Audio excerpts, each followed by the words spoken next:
खबरों का और अब बात 5 मिनट में हरियाणा की तमाम बड़ी खबरों की।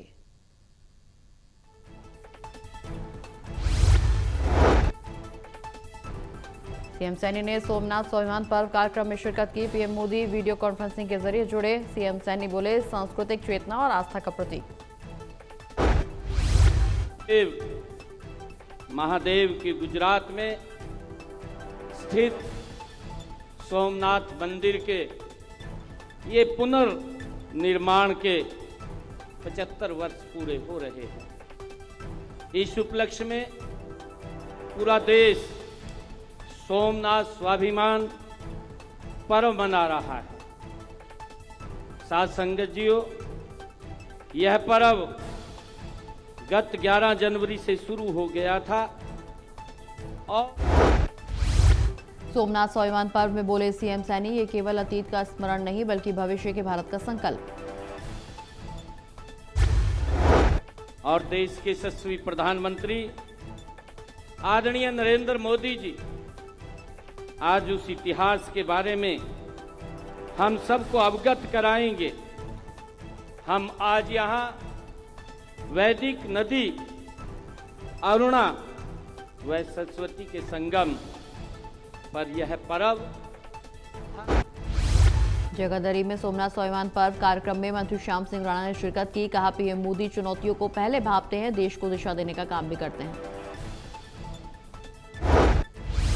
अमेरिका के साथ और उनके जो कोविड देश है वो भी प्रभावित है। वहाँ जहाँ से वो कोई उत्पादन होता था इन चीजों का, वो बंद हो गया। लेकिन मोदी जी तो बहुत सियाने है प्रधानमंत्री, उसने शुरू से इस देश के अंदर एक बात पैदा कर दी थी, आत्मनिर्भर भारत। और आत्मनिर्भर भारत बने तो कहीं से बाहर से कोई चीज मंगाने की जरूरत ना पड़े और फिर समय के अनुसार हमने अपनी विदेशी मुद्रा को बिठाना। मंत्री श्याम सिंह राणा का राहुल गांधी पर हमला। बोले, कांग्रेस का इतिहास भ्रम फैलाने का रहा, बीजेपी लोगों को जागरूक और मजबूत बना रही। कि आप जानते हो कि किसका अभी मेरा बूथ है सबसे मजबूत, जिसका बूथ मजबूत है वो जीतेगा। और ये पार्टी भारतीय जनता पार्टी है, मजबूत है कांग्रेस। झज्जर में सोमनाथ स्वाभिमान पर्व का आयोजन। सांसद संजय भाटिया बोले, इतिहास याद रखने वाला समाज ही नया इतिहास रचता है। आक्रांता है, उन्होंने हमारे आस्था का जो मंदिर था उस पर अटैक किया, लेकिन बार बार उसका पंचकुला नगर निगम के 20 वार्डों मेयर पद के लिए हुए मतदान के बाद स्ट्रांग रूम का कैमरा बंद होने पर कांग्रेस और अन्य दलों के प्रत्याशियों ने सवाल उठाए। 1:30 बजे रात को हम यहाँ से सारे सील करवा के गए हैं यहाँ से, और तब कैमरा चल रहे थे और इनको कहा कि कैमरा 1 मिनट के लिए भी बंद नहीं होना चाहिए। वो बोले जी।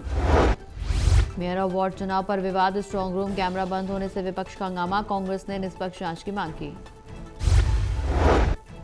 स्ट्रांग रूम में यहाँ पर मशीनें रखवाई सेक्टर 14 कॉलेज में। आज सुबह जब हम यहाँ पर पहुंचे हैं 8 बजे से पहले हम यहाँ पर आके जब हमने यहाँ पर आप देखा तो ये सारे कैमरे बंद पड़े हैं। जब नगर निगम चुनाव के नतीजे आने से पहले ही पूर्व कैबिनेट मंत्री और पंचकुला चुनाव प्रभारी कंवरपाल गुर्जर का बड़ा दावा, तीनों नगर निगम में खिलेगा कमल का फूल। मैं विश्वास दिलाता हूँ कि हमारा मेयर जो है बहुत बड़े मार्जिन से जीतेगा और हमारे सारे पार्टी चुनाव चरखी दादरी में नगर परिषद टीम का विरोध। हड़ताली सफाई कर्मचारियों ने जताया रोष।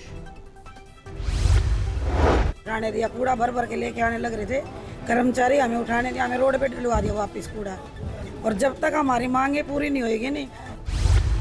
फतेहाबाद पुलिस की नशा कारोबार पर बड़ी कार्रवाई। करोड़ों की हेरोइन की खेप बरामद। एक आरोपी गिरफ्तार।